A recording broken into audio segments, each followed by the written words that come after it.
criminal laws to gag, or stifle free speech.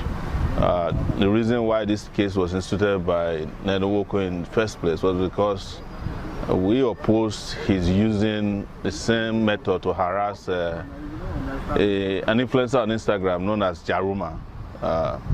And he took offense at that and decided to get me arrested.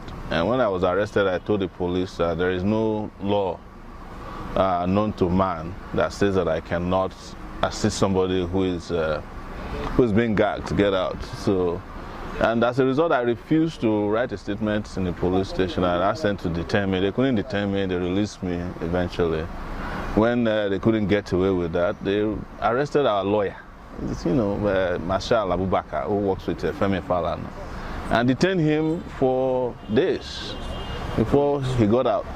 So this is to just remind Nigerians that we will continue to do the job that is necessary. To the credit of the judge, he granted us a long adjournment last time so that we could attend to the elections. Yeah. Elections are over, or the selections are over now. And they have selected another president for Nigeria. These are part of the reason why we get prosecuted and persecuted all the time by the political class. It's because we don't agree with their method of doing things that do not work for the Nigerian citizenry. So we'll be back in June, and I also always constantly remind those of you who follow me to court that we have several of these cases. Some of them civil criminal. I still have the treason charge. My passport is still seized after 4 years in Nigeria. I also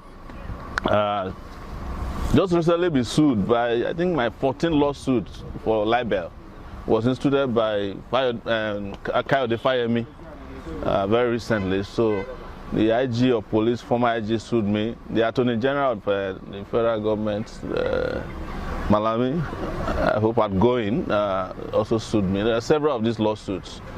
But we will continue to protect the rights of Nigerian citizens to freely speak their mind on issues affecting them. And that's why Nigeria needs more than anything at this time, because we have been debased over time. And this very terrible regime held by Buhari will be leaving, according to him. And he was apologizing last week for the crimes they committed against Nigerian people. My response is that his crimes are beyond apology. He must pay for them. And this is what I've always said since I came back to Nigeria and I've been detained permanently here for the last 4 years, that all this will come to pass. And we will be in an era where we can boast and brag and turn our chests that we did our best within the circumstances that we found ourselves to ensure that this country continues to enjoy. And revolution is coming. They will not expect it when it will hit. That's what I've always predicted it, and some of it are happening. But we are not yet out. We are just moving from fry pan now to the bottom of another face of it, to the bottom of another fire. And this one might actually be real hellfire, such that in the next 4 years, people might be saying that Buhari was a better human being. Can you imagine that? So, and to those of our friends in law enforcement, you have seen now how puerile your activities are. So those of you who have been used constantly to harass, insult, and assault fundamental freedoms of others, some of you are not taking your salaries. Some of you are no longer safe in this country, and some of you are going to retire without benefits. You know that.